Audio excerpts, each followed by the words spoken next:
Mm-mm. Hi, you guys. Today has been. I'm gonna still say it's a good day because it's not over yet, and things can really change very soon. Let me see if I can like plug this in. Um, I knew I had to go make another video because I want to stay constant and consistent. Um,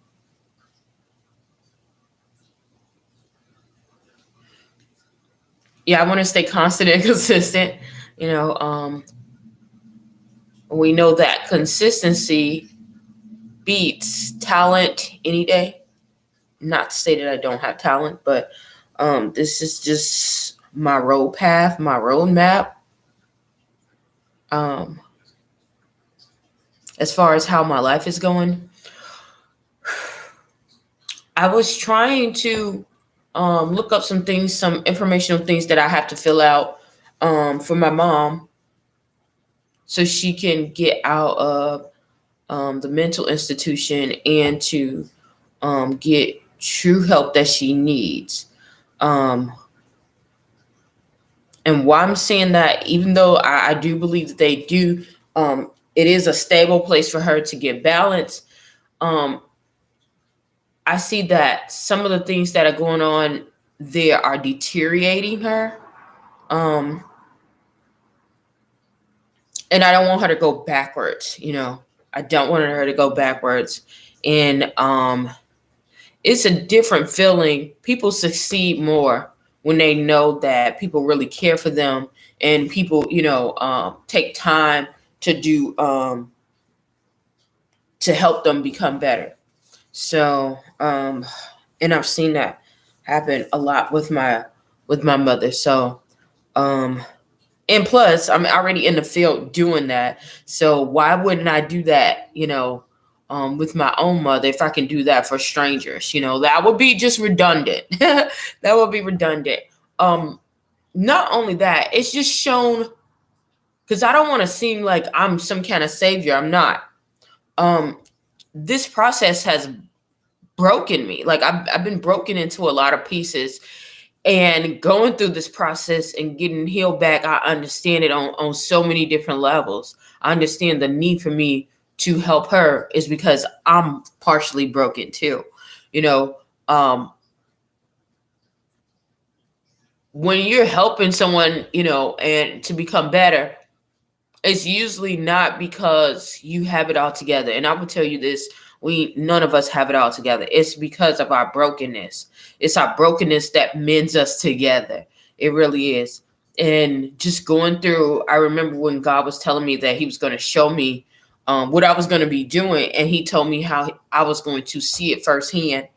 um, and I started seeing glimpses of things that I saw myself going through, even with me being overweight. Like, um, and when I say overweight, I mean like 170 to like about 190. That's overweight for me. Other people have different versions of overweight, respectively, and that's cool. But for me, that's where it was at. And as he was showing me, I was just like, oh no. But when it came to pass and I started seeing things, I could not I couldn't do anything but to acknowledge that what he was showing me was true. Um and what my life is designed to do is what it is. You know, um some people have a hard time, and I still struggle with it a lot because my life takes courage. It takes so much courage, but I'm good at being, when you're dealing with courage, you have to be a risk taker. I'm really good at taking risks, not to say just out of the ballpark, like, and it's not always calculated either, but I'm very, very good at risk taking. You know how they used to do those evaluations when you're in school? And I really do think that they do that on purpose, like just to know what kind of person you are. Because I remember those tests, and mine used to always say risk taker. Like that was dominant. That was dominant in my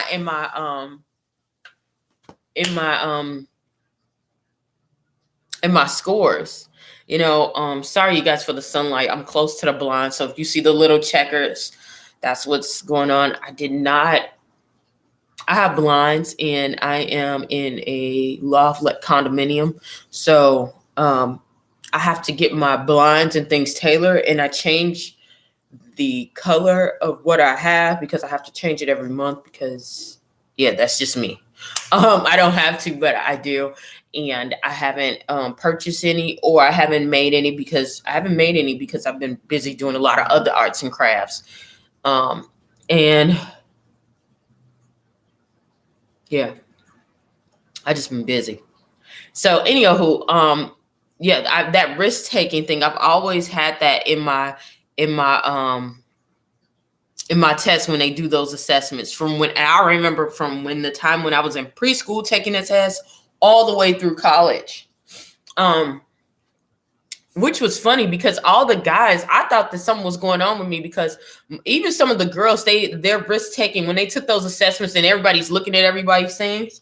Like most of the people who were in my class, who were like in advanced classes, did not have risk taking on their sheet. Most of this stuff was intellectual, scholarly. A lot of people who was like marketing. They had, but it was it was innovative. That's what it was. They had innovative, but I had innovative. I had risk taking. It was weird, but I understand that more as my life progressed, and I understand more of what life is truly about. Not material things, not for physical accolades. It's an experience. And a process. It really is a process,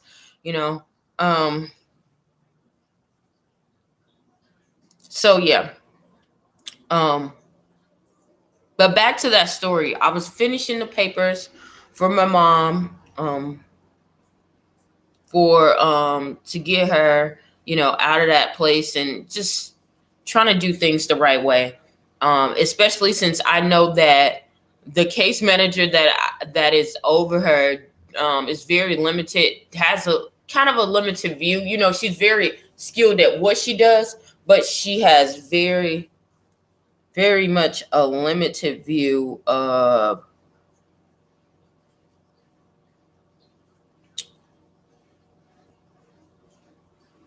what really goes on and things like that. What's really going on with my mother. And of course, she's not going to have that because she has so many other clients to put on. So yeah. So anywho, yes, I was doing that.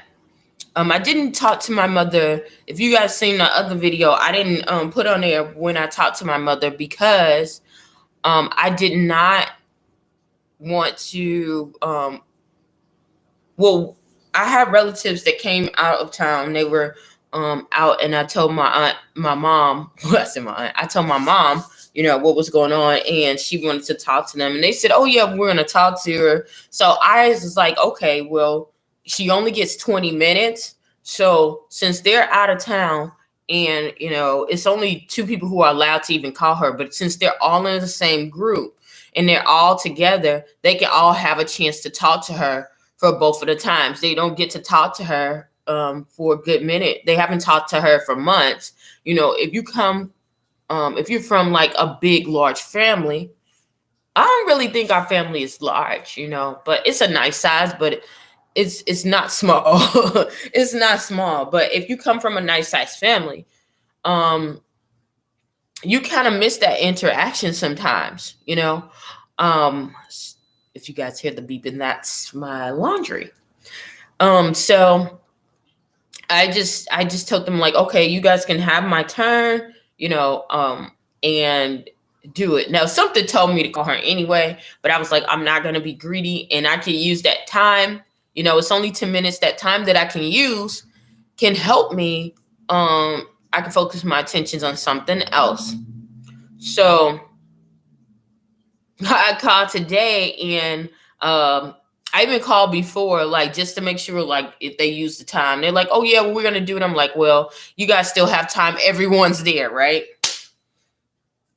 So long story short, they did not call her. And I was kind of a little flustered, and I'm like, I even took the time to say, you said you were gonna do this, and I know things are different. I know that people have a lot of things to do, but if you didn't have that time, why couldn't you just say, hey, I didn't have the time, you could do this. I'm running, I'm not going to be able to do this today, because it's only 2 10-minute slots, and I will tell you this, like, it might seem like 2 10-minute slots to you, but it's a lot to someone who's not having that kind of interaction and is not able to go anywhere. Think about someone who was incarcerated. They really look forward to those minutes or that time talking on the phone to someone that they love and care about. Why? Because that's the only way that they can communicate to the outside world. That's the same thing that's happening with my mother right now. And they don't want to say that, oh yeah, it's not a prison, but actually it's kind of worse than a prison or a jail, because at least in jail you have those tablets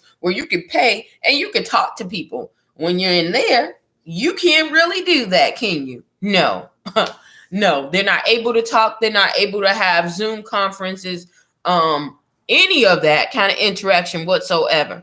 So those 10 minutes mean a lot, and I understand that. And it meant a lot to me because now I've taken this time out.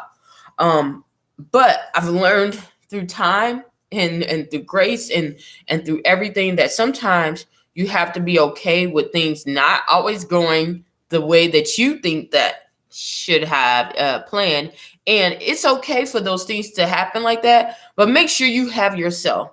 Make sure that your basis, if you want something to be covered, don't look for other people to do it, because I'm telling you, they will let you down. They will let you down. I'm not saying just act like you're just so independent. I'm not saying that. What I'm saying is, if someone has shown you who and what they are and what they are really about, just let it be. It's okay. And that was my lesson learned from there. It's so for me, it's like, make sure that you have you, because as much as you're trying to reach out to other people, they're not reaching out to you unless they need something, or unless they're, going through some kind of crisis. They don't check up on, some of these people don't check up on you. So make sure that you have you, because nobody's going to treat you better than you. And I don't give a care who it is. Y'all just listen.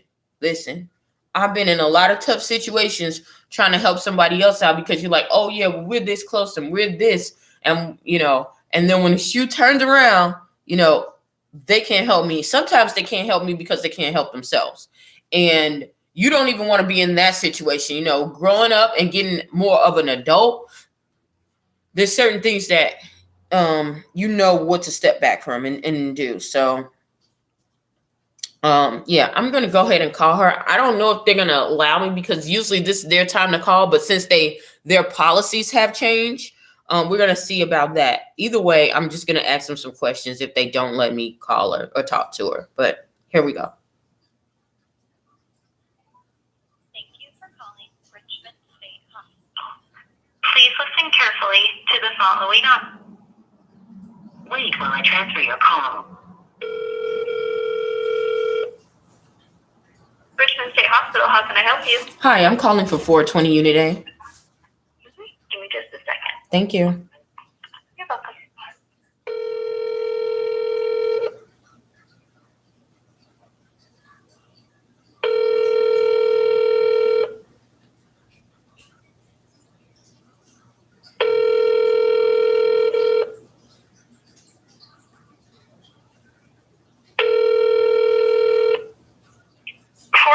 This is Amy.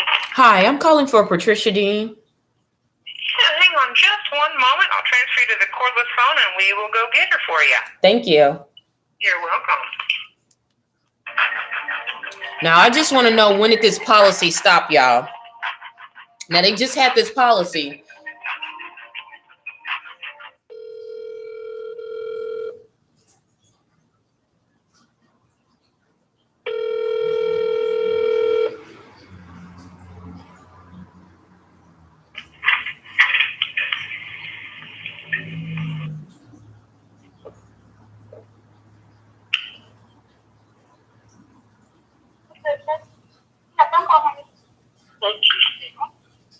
Hello? Hey, Who is this? Focus. who is this? Patricia. Hello? Patricia. No, who is this? Who are you talking to? Mel. Okay. How you doing? Good. How you been feeling? Well, they still talking about murder, man. Ma, you not getting burned. You still alive. Shirley, Not me. Tiana's supposed to be calling you today. Uh-huh. They in town, huh? Yeah. They were supposed to call yesterday. Now you know the sad news, don't you? There's no sad news. What are you talking about? Joe. What sad news? He's not dead. Oh. What are you talking about? Why are you trying to kill people off? This is mental illness for real. Well, they gonna come down here today. Who? Ain't nobody coming down nowhere. It's the weekend. Everybody is shopping. Oh. Nobody coming around doing none of that, Bob. Stop listening to the voices. You over there getting bored. No, you getting bored and you listening to them voices. Go find something to do. Go read a book or something. Well, I think I will read a book and put the movies and stuff down. Read a book. Read a book. Take your mind off of that. Go to the gym. Is the gym open? Yeah. Yeah, go to the gym and go walk or something. Your mind getting bored. You starting to listen. They getting around here talking about he was gone. Nobody's around. Mom, stop listening to them voices. You got to find something to do. Yeah, and telling people to get off my bed. Mom, nobody's in your business. It's the voices. Yes, it is. But they're going to burn me. Did they burn you yet? I think it's at 9 o'clock. Mom, they didn't burn you. Didn't they say that last week? Well, yeah. Then you know they alive. You not burnt yet. You know they playing one on you. If they do, call home. If they do, call home. Yeah. Call me. Go ahead. They probably won't let me call. You should be able to call. That's supposed to be their new policy. They don't always let you use the phone. That's understandable. They might have something else to do. Yeah. Yep. So that's cool. So far, the man that burned people, I ain't seen. So what else is you doing? What did you eat today? Cauliflower. Cauliflower and what else? Huh? Cauliflower and what else? You was what? I said cauliflower and what else? They didn't just give you cauliflower. You know, the green broccoli. And then what else? Carrots. Yeah. Carrots, yuck. And You don't like carrots? Barbecue stuff. Mm-hmm. Cut up, you know, and bread. Okay. And bread. Was it good? Yeah. That was good. Yeah. That was good. Yeah. Did you go to any classes yesterday? Why? Huh? don't remember going to any classes. Well, make sure you go to those classes, because if you don't go to those classes, you got to stay there longer. You got to what? I said, if you don't go to those classes, they going to keep you there longer. Oh. Unless you want to sit in there. No, I don't. You better make sure you go to all them classes.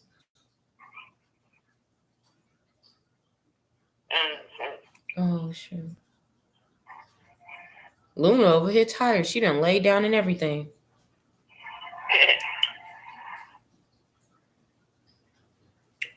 Oh, shoot. I'm tired myself. What time did you get up today?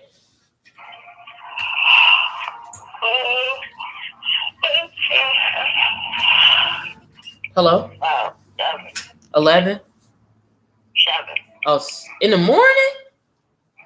Yeah. Yeah, that's early. Sure is. That is early. Well, that's good, though, because it's getting you on a routine, on a schedule. Oh. I like getting up at the same time. I used to get up at 7. I mean at 3. In the morning? Yeah. For what? When I'm by myself. Just to get up there early? 3.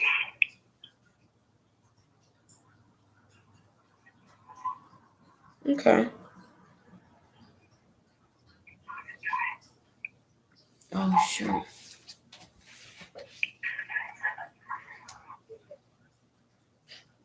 Oh, shoot.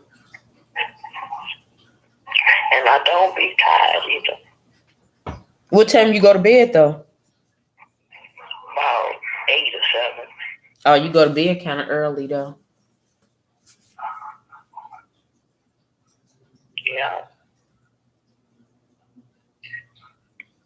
That makes sense. Yeah. I got to work today. I forgot all about it. Gotta get up early. You better. No, I got to work at night. I'm on call. I'm on call. Yeah. Feel like my face is dry. My throat is dry. I don't know if it's because I've been eating all these butterfly shrimp, Mom, but they were so good. Mm-hmm. But my throat is dry. Mm-hmm.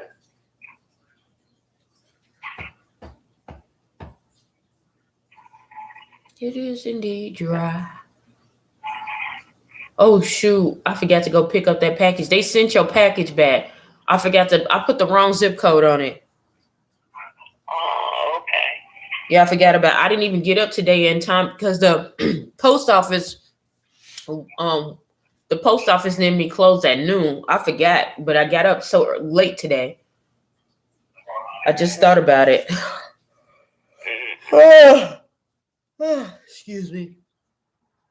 Yeah, so I'll get it back out Monday. Mm-hmm. Just got your oil, your grease and stuff, your hair. I sure need some.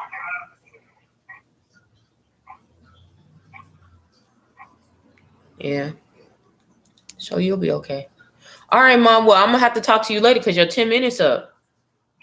Call me back around. It's Saturday. You supposed to be calling. Call you back around what time? Well, I'm just trying to say if these people, you can't get on the phone. Okay. Call me back at 4 o'clock. At 4? Mm-hmm. 4 is when time you eat. Yes, it is. I just want to make sure I ain't burnt. Okay. I'll call you at 4:30 after you eat. No, we'll be eating there. Then you won't be burning in if you eating. No, call me at 4 o'clock. And that was all I'm going to say is I'm not eating at that, so I hang up the phone. Okay. It ain't gonna be no long conversation. It's just to prove that these people ain't done what they, Okay. Okay, love you. Love you too. Later.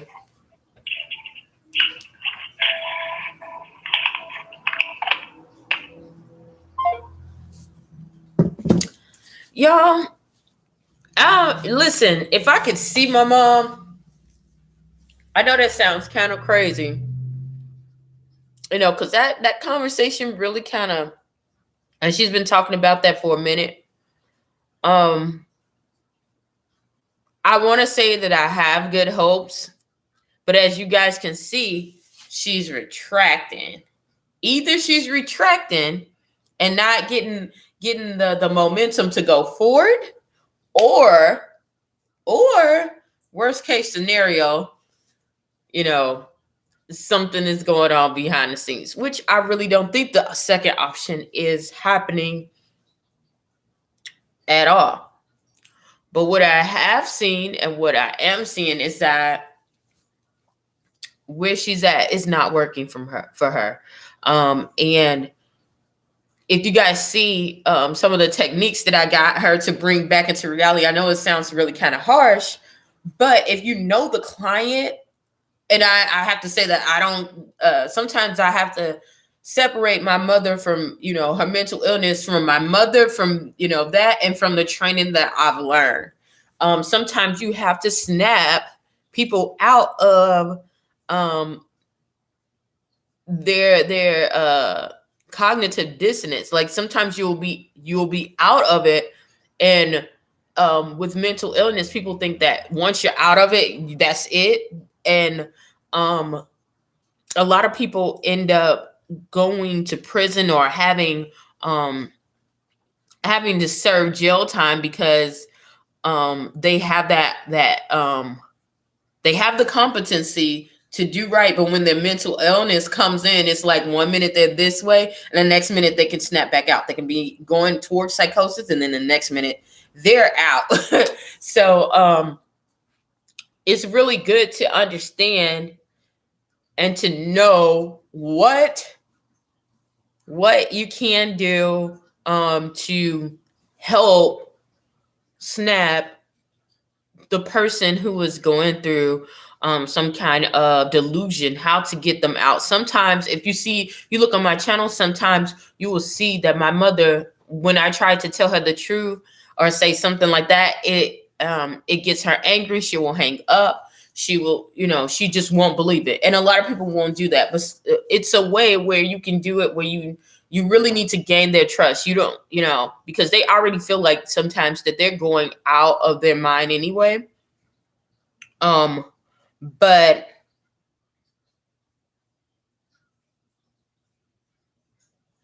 it is imperative that you you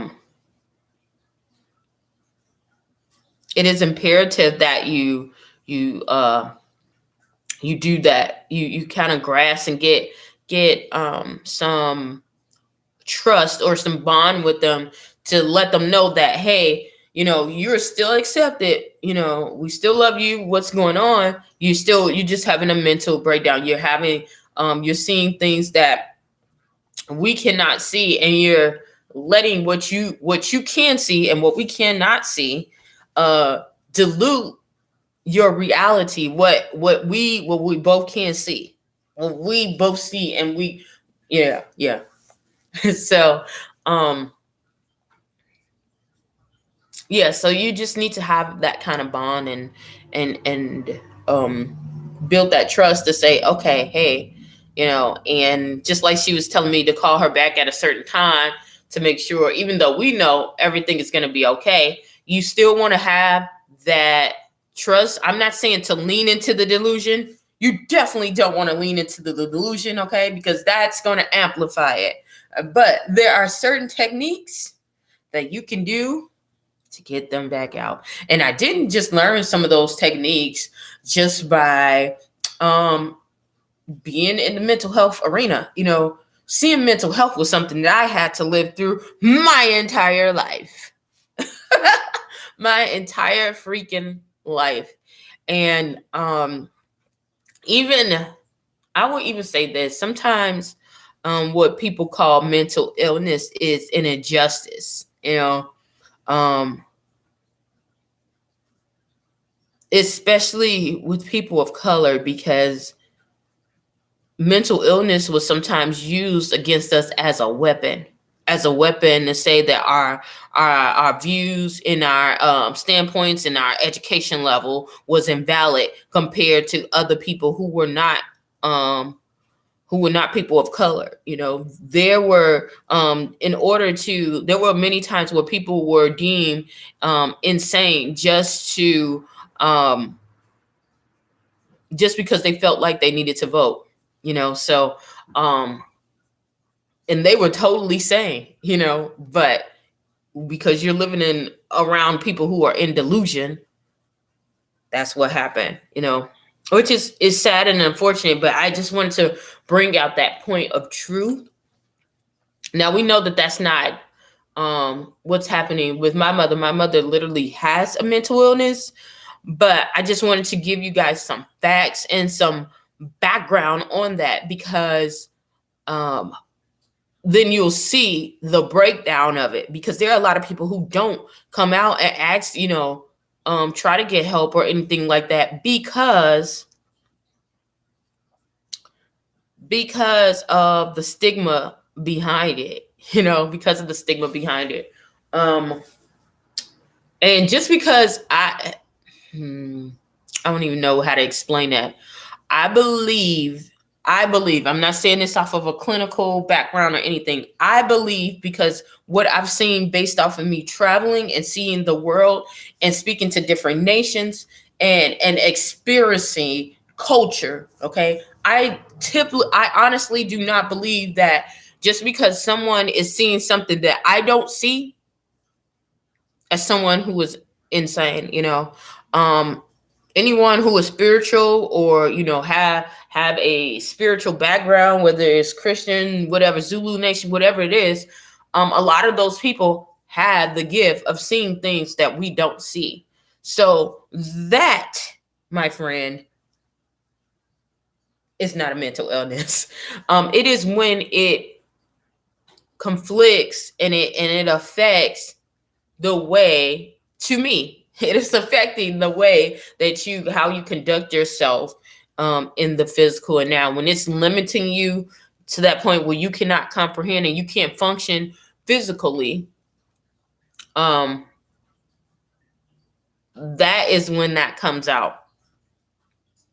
And there's so many other, I don't want to dive into that arena because it's so much, but I've learned a lot of things, especially when I went to Africa and I learned, when I went to Tanzania and I learned things from the Zulu Nation, y'all, like things from different tribes and different backgrounds that weren't like me, who didn't believe the same beliefs that I did,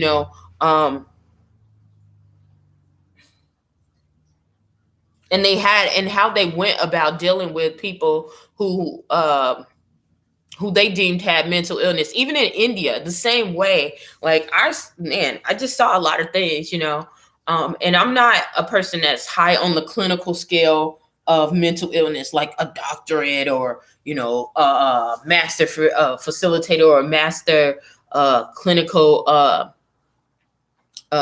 behavior analysis or any. I'm not, but what I've seen through the travel and through what I've learned, hands-on experience that I learned through the years by traveling and being around people who were on the spiritual side. I've seen that just because someone can see on the other side does not mean that they are mentally ill. So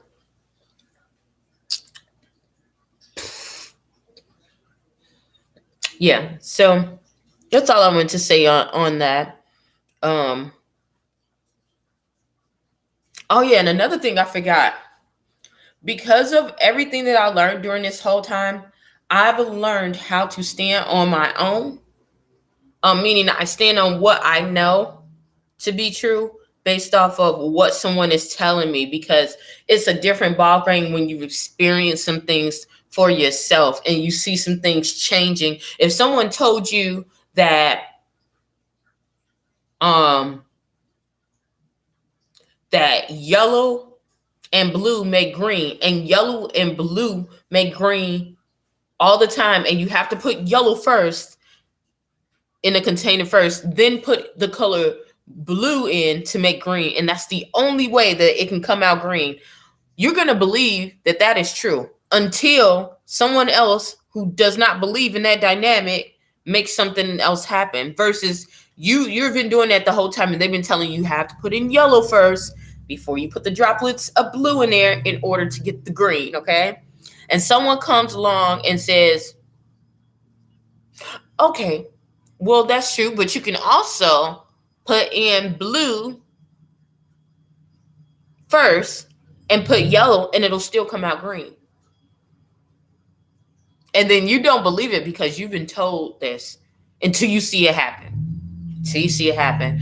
And then now you have the option. Now you've seen it for your own eyes. You've seen that it happened. So now you have to make a decision. Am I going to listen to what I've been taught, what I've been told, or believe the facts that were right there in my face? And some people don't do that. Some people say, I would rather stay in that dynamic. I see what's going on, but I would rather I feel more safe and comfortable. They're not going to say that. They're just going to reject it and say, oh, that's a lie. And keep going. Some people will say, okay, it's knowledgeable, I get it, but I'm still going to do it this way because this is where I'm taught.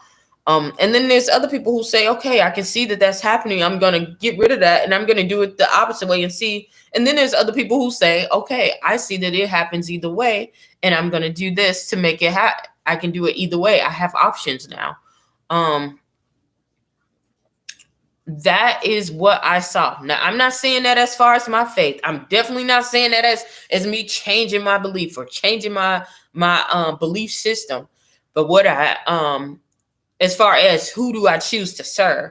But what I will say is that not all people, just because you believe in one certain way doesn't mean that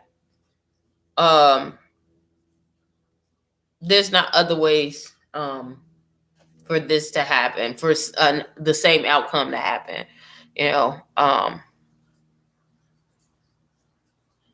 So yeah, so I still don't believe that if you can see things that you have a mental illness, that's just crazy. Then that means most of your pastors, most of your the people who are like shamans, the people who are healers of our world and of our time, they all have mental illness. That's just crazy. That's crazy. But we do live in a backwards world, so I wouldn't be surprised if they put everybody else who could see something that they didn't see as nutcases. I would not be surprised, but I don't personally believe that. However, this is talking about mental illness where it hinders your ability to change and to make things different. So, excuse me. With that, I'm going to get off of here.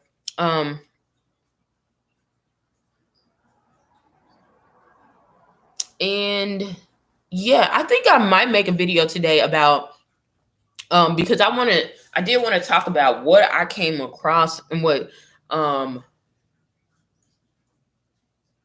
I don't believe anything happens on an accident. I don't believe that. I do not believe that whatsoever. But I think I'm gonna break down that whole scenario of how I got here, how did I get connected to some of the people that I got connected to, and then after I made that video, you guys can look back on here and then you'll understand what I'm saying. Why am I saying it the way that I'm saying it? So, and that'll shed some light on a couple of things. So, yeah, I'm going to get off here. Hopefully something I said or done will help you on your journey. Please stay tuned to Journey to Jerusalem.